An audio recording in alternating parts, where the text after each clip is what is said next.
Olá, boa tarde. Estamos começando mais um programa Pet Mais. Hoje nós vamos falar sobre a febre amarela, né?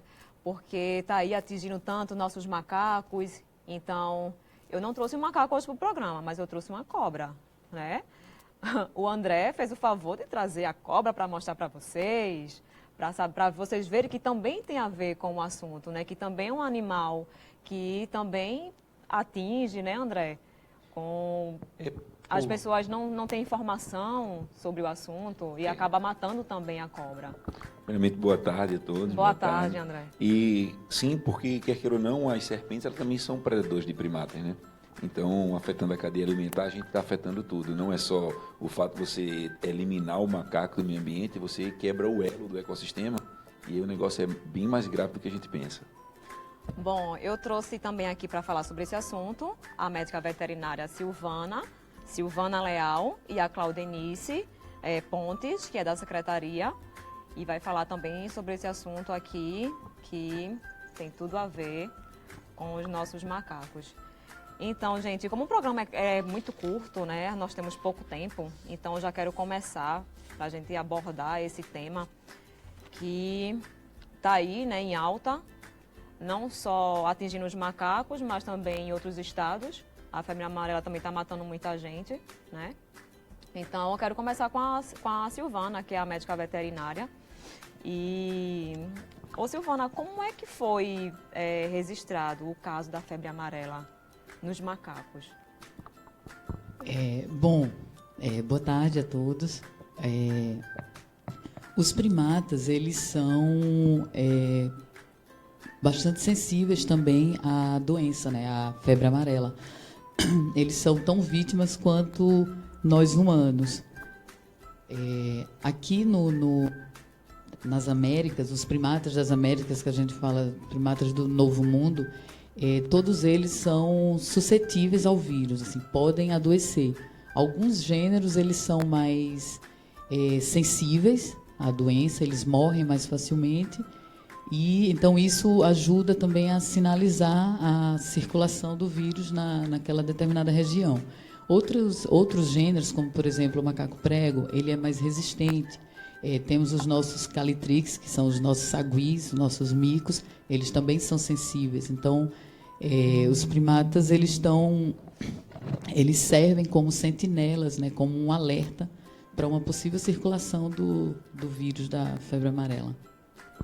Como a febre amarela ela é transmitida para os macacos? Olha, isso é importante. Quem transmite o vírus da febre amarela é o mosquito. A febre amarela não é uma doença contagiosa, ela é uma doença de transmissão vetorial. Então, é o mosquito, precisa do mosquito, picar lá o macaco doente, contamina, se infecta e vai transmitir.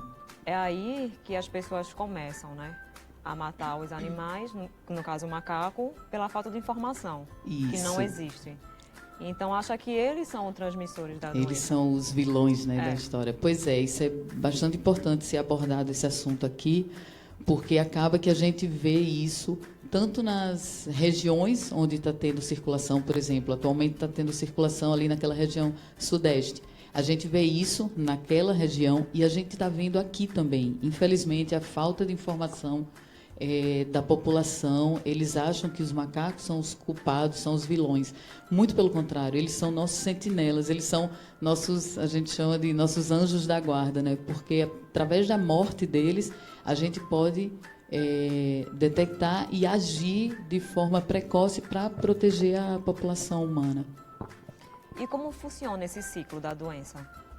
Bom, a febre amarela, ela apresenta 2 ciclos, o ciclo silvestre e o ciclo urbano. O ciclo silvestre envolve primatas lá na mata, na área de mata, primatas e os mosquitos silvestres, que são mosquitos do gênero Hemagogos, que é o principal transmissor, e do gênero Sabetes.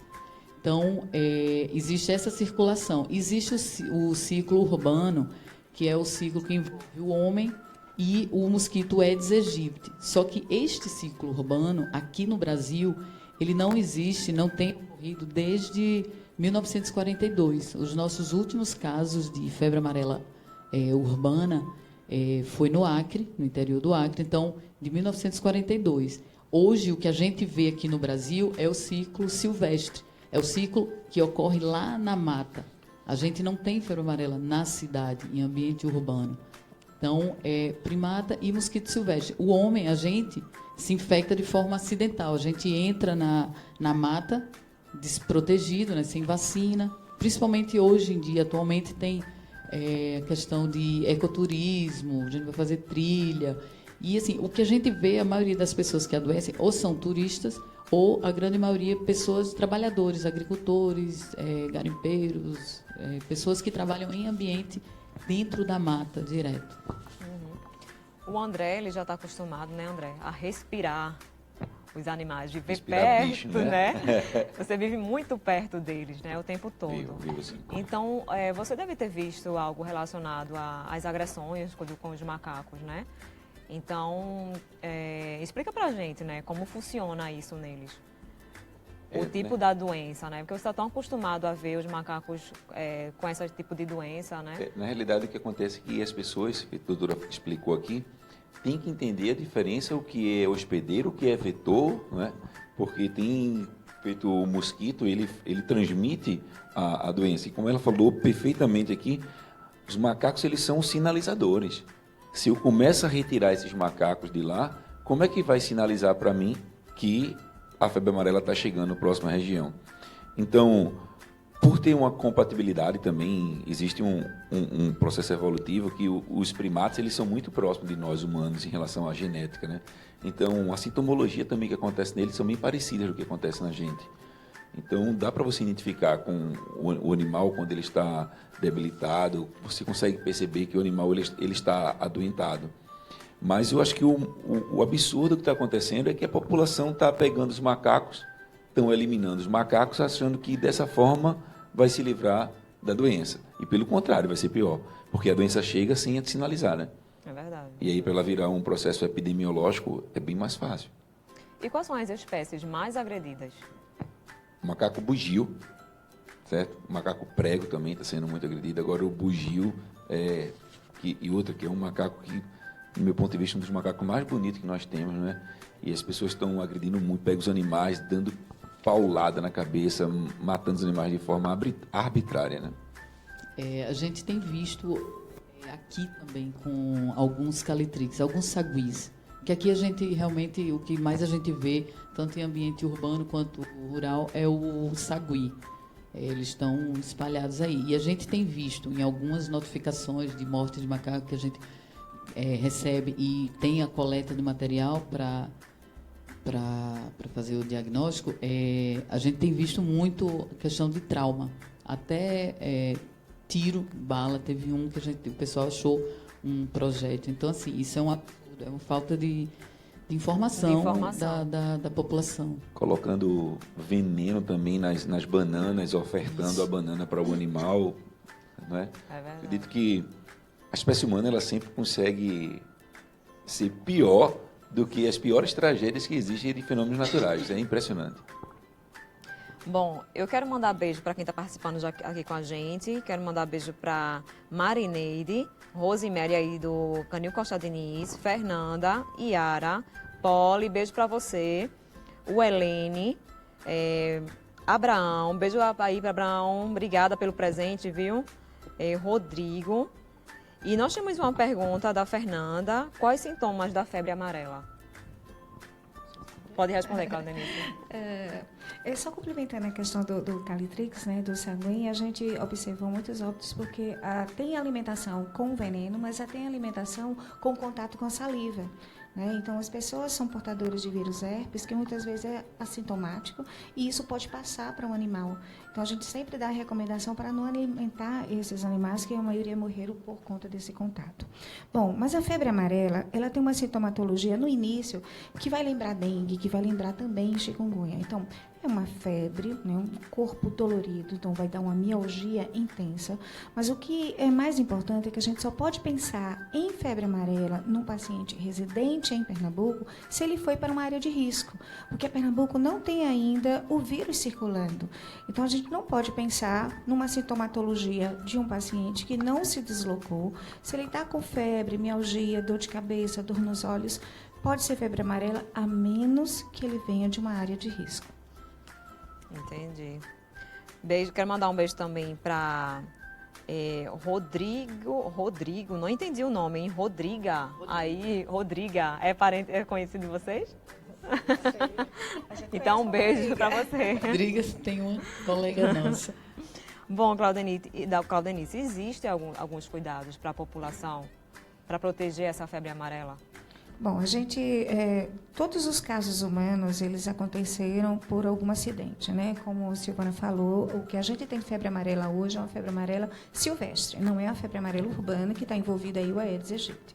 O que está envolvido são mosquitos que são típicos de mata, os sabetes e o hemagogos. Então, para isso, tem que ter esse contato. Esse contato é por acidente, indo por um ecoturismo, ou por alguma atividade, né? Atividade no trabalho que vai visitar essas matas e adquirir a doença. Então, a prevenção, a única é a vacina, né? Aqueles que não podem ser vacinados, pode usar o repelente. Mas a vacinação aqui em Pernambuco, quando começou os casos de febre amarela, todo mundo correu para os postos querendo se vacinar. Ela só é indicada se for para a área que tem transmissão do vírus. Senão, não é preciso. Aqui a gente não tem circulação do vírus da febre amarela. Então, hoje, a única forma da gente prevenir é a vacinação ou, se for para uma área de risco, usar também o repelente.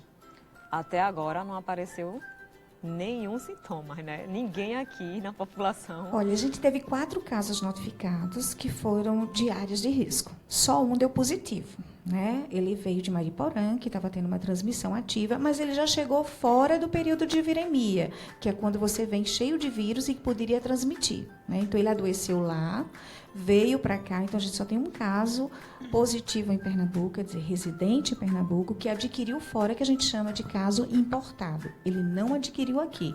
Ele adoeceu lá, veio e retornou para a sua residência. Então, consta como Pernambuco um caso positivo de febre amarela, mas é importado. Ele não adquiriu a doença aqui. Nós temos uma pergunta de Rosemary. Qual o tratamento para a febre amarela? Tratamento para a febre amarela, como outras viroses, ela é sintomática, depende do sintoma de que o paciente está adquirindo, né? Então, isso vai ter que procurar um profissional médico, ver qual são a sintomatologia e amenizar. Então, se é febre, remédio para febre, se é para dor, remédio para dor. Mas o que é importante é que, em muitos casos, tem automedicação. Isso sim pode agravar a doença. Então, não se automedique. Sempre que tiver com suspeita de alguma arbovirose, que seja febre amarela, dengue, chikungunya, é procurar um profissional médico e não se automedicar. André, aqui tem um monte de fã seu, viu? É? Falando que legal. você foi professor do Jean Derek, que está mandando um abraço para você. Opa, Jean, abraço animal, cara. Está dizendo que você é excelente, bom professor. Obrigado. Beijo para você, Jean. Então, André, fala mais pra gente, né? Vamos falar sobre a cobra, já que você trouxe ela. Vamos fazer uma comparação, né? Vamos fazer uma comparação para que as pessoas também entendam por que ela está aqui. Eu costumo dizer que nas palestras que o que eu não conheço eu temo e o que eu temo eu mato. Então, se as pessoas elas não conseguirem se apropriar de conhecimentos específicos, elas vão começar a matar Você os falou animais. isso pra mim, pra eu perder o medo da cobra. Foi. E ela vai mostrar hoje aqui no final do programa que ela vai terminar com a cobra na mão. Não. Bem, isso é um desafio que está acontecendo Minha agora, gente, não tem nada combinado. Olha, eu sou apresentadora pet, minha gente, há 1 ano e meio, mas eu tenho o direito de ter pavor a algum animal, então o meu pavor é da cobra. Então, o grande objetivo é mostrar que esses animais eles fazem o controle populacional de alguns primatas, né? E muita gente acha esse animal que é um animal ruim, ou um animal maligno, um animal que acha que só porque a cabeça é triangular ela tem veneno, é um animal peçonhento. Isso aí é uma realidade para fora do nosso país. Isso no Brasil não existe, porque senão a jiboia teria veneno e a cobra coral, que tem cabeça redondinha, que é a serpente mais venenosa do Brasil, não teria veneno, né? Então, as pessoas não conhecem. Só que muita gente diz que esse animal é tão ruim e esse animal preda primatas. E a gente pergunta, e o que a população está fazendo com esses primatas? O que acontece? Porque ela aqui, ela só mata com um único objetivo, a alimentação. Né? Ela tá alimentada, né? Ela tá. Não, pior que ela vai comer hoje, olha. Não, tô brincando. Ela tá Mel, você alimentada, sim. adjunto Mel, cadê ela? Ela está alimentada. O timão está alimentado, sim. Então, É importante a gente conhecer um pouco de cada particularidade, de cada caso, para que as pessoas não possam cometer erros. Feito aconteceu aqui em Pernambuco, não é uma zona indene, né, que se chama, é uma zona onde a gente não encontra casos que foi acontecido ou ocorrido por conta de vetores daqui. Então não existe isso aqui em Pernambuco. Então digamos que a gente não esteja nessa boa parte que existe mais na região ali próximo de Manaus, né? Qual é a região que ali do Brasil que você visita que tem mais essa incidência de mata, né? Porque na verdade, aqui não... Não, aqui não, mas assim, tem crescido. No Brasil tem crescido. Antes era mais ali a região norte e tal, e aí está saindo a região extra-amazônica, que a gente chama. Já tem ali no centro-oeste, e agora sim, já desde 2008, que tem uma parte do sudeste. Desta vez, esse ano passado, né, 2016 para 2017, é que começou a chegar numa área que realmente não tinha. Rio de Janeiro era considerado ainda indene, mas já acabou chegando. Só que São Paulo, por exemplo, parte do estado de São Paulo já tinha recomendação de vacina, algumas áreas já tinha circulação. Agora, não é uma área totalmente endêmica, são áreas que têm épocas que tem alguns episódios, aí depois dá aquela acalmada. Não é como a região norte, que tem sempre e vai ter sempre. Tem a zona de risco, tem a zona de transição e tem a zona que... Na verdade, eles até usavam, o Brasil até mudou há pouco tempo, que era a região endêmica, região... a área de transição, aí tinha risco indene, área indene de risco potencial, que eram justamente esses pedaços do Espírito Santo, Rio de Janeiro e uma partezinha do sul da Bahia, que tinha recomendação de vacina, mas ainda não tinha casos. E depois eles mudaram. Aí, como começou a crescer um pouquinho, agora é a área com recomendação de vacina e a área sem recomendação de vacina. E aí realmente tem diminuído. É a parte do Nordeste que não tem... Do Nordeste, as áreas que tem ainda recomendação, tem o Maranhão todo, é área considerada de risco, é área de recomendação de vacina, uma parte do Piauí, parte da Bahia, e pronto. Aí Ceará, Paraíba, Rio Grande do Norte, Pernambuco, Alagoas, Sergipe, não tem, até o momento, nenhuma circulação, então, não tem área de recomendação. Se a gente for viajar para esses lados, a gente tem que tomar a vacina antes. Tem que tomar, exato. Como funciona, Claudenice, a parte da vacina? Aqui ainda não tem, né? Ainda não estão aplicando a vacina. Não, ainda não. Existe uma proposta para 2019 todos serem vacinados, né? Mas ainda não chegou essa proposta das secretarias estaduais para ver como é que vai ser essa logística, né? O que a gente soube foi o que o ministro anunciou, que a partir de 2019 Pernambuco vai entrar realmente na rotina da vacinação. Agora, como a Silvana está falando, ele já saiu extra-amazônica, então a gente está avançando. A febre amarela silvestre, ela era para estar restrita. Se todos se vacinassem, ficaria somente naquela área silvestre, mas isso não está acontecendo. Ela está migrando. Então, o interessante é que se a pessoa for viajar, principalmente para a área centro-oeste, sudeste e norte, sempre ver se aquele município, se aquela localidade está de recomendação de vacina, porque isso está mudando semanalmente. Então, essa é a recomendação. Ver se essa área é uma área de risco e se vacinar. E aonde é que a gente se vacina? Nos postos de saúde, né? Então, todos os municípios têm disponível um posto de saúde de referência. Então, se for em Olinda, se for em Recife, consultar quais são os postos de saúde que estão de referência, porque não são todos, né? Alguns municípios centralizaram, né? Mas Recife e Olinda, a grande maioria. Então, é só procurar qual é o posto de saúde do seu município e fazer a vacina, desde que vá para uma área de risco. Não se justifica fazer a vacinação se você não vai viajar. A vacina contém vírus atenuado, então também é um risco. Então não adianta eu ter um risco para minimizar um que não existe. Eu só vou precisar tomar vacina se realmente for necessário. Para se proteger, claro. Para se proteger. Mas eu tenho uma dúvida, né? Porque eu já vi algumas pessoas tomar a vacina e depois dizer que a vacina deu um problema no rins, deu um problema... É verdade isso? Existe o efeito adverso, realmente, da vacina, né? Então, por isso que eu estou dizendo, foi um vírus atenuado que pode oferecer risco. Mas isso tem a faixa etária, tem as recomendações. Mas se você vai viajar para uma área que está tendo uma transmissão da doença, você vai correr o risco de ser vacinado. Sim. Então, a vacina é o vírus atenuado, ela pode oferecer realmente um risco. principalmente para tem a faixa etária, os idosos menores de 9 anos, que não são recomendados. Então, tem uma recomendação, não são todos que podem tomar vacina. Os imunodeprimidos, alguém que tem doença de base, sempre consultar um médico na questão de dúvida. Então, Silvana, o macaco ele não transmite a doença e nem contribui para a doença, não é verdade? Isso. É bom a gente deixar bem claro, aqui fica claro. na tecla, né? Para as pessoas fixar isso na cabeça e não sair por aí matando os macacos, né? Isso. Os macacos, eles são hospedeiros, então eles adoecem, são sensíveis, adoecem ou evoluem para óbito ou evoluem para cura. Algumas espécies evoluem para cura. Eles não são reservatórios, como às vezes o pessoal tem essa impressão. Os reservatórios são os vetores, são os mosquitos. O macaco e ele só vai transmitir, ele vai ter aquele período igual a nós humanos, tem o período de viremia, que é o período que o vírus fica circulando na corrente sanguínea.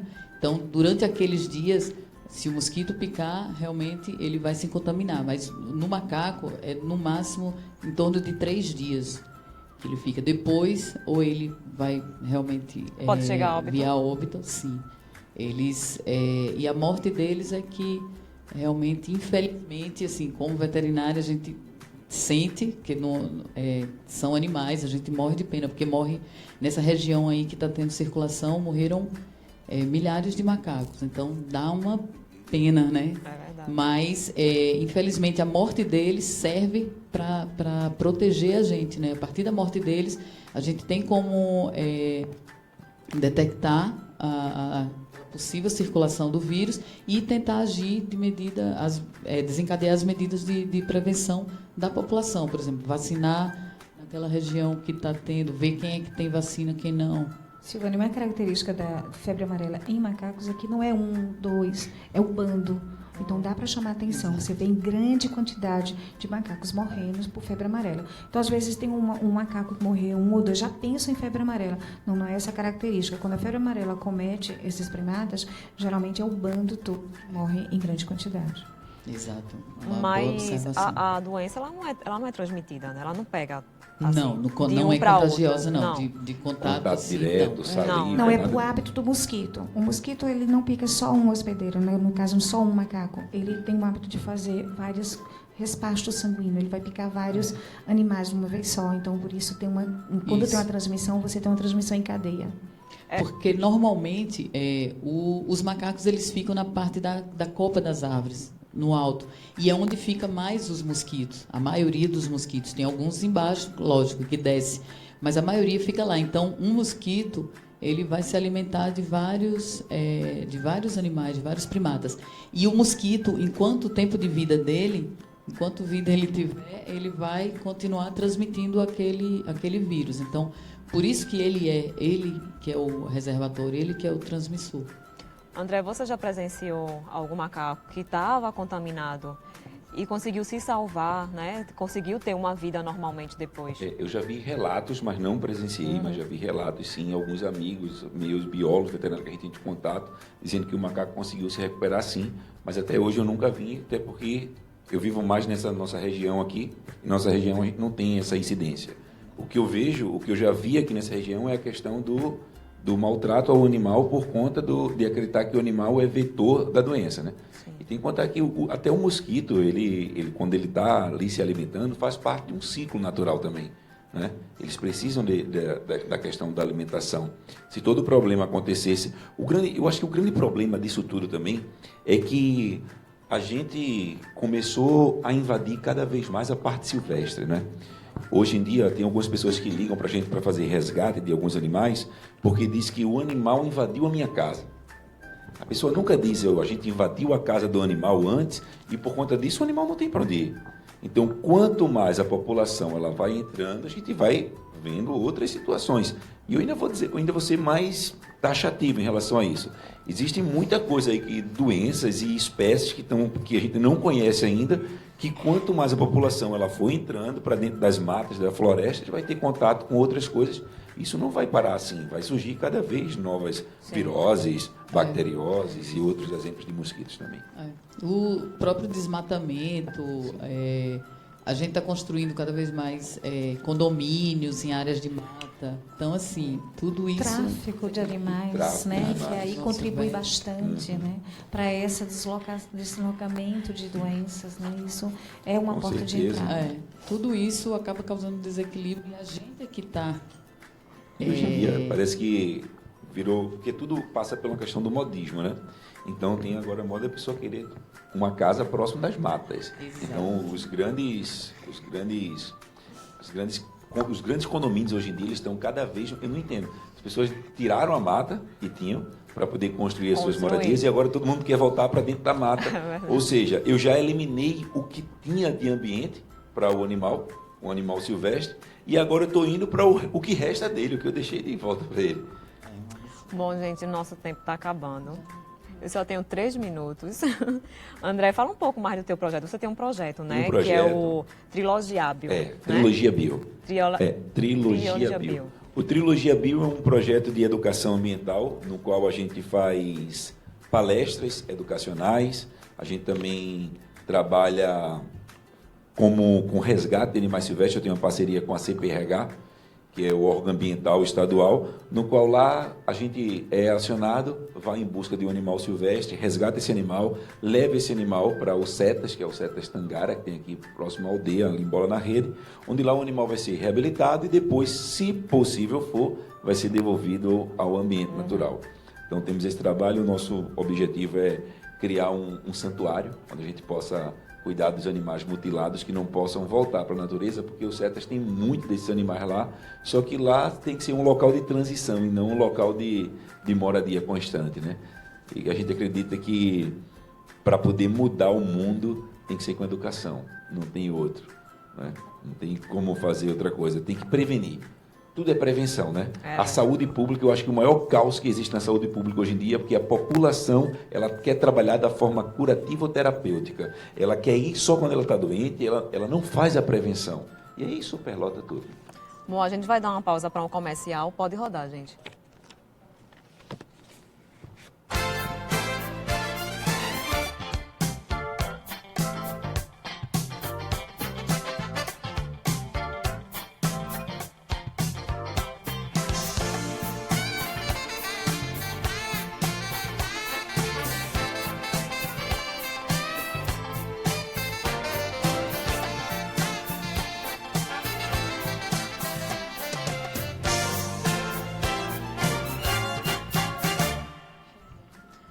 Bom, gente, tá aí, ó, a Clínica Patrícia Barroca.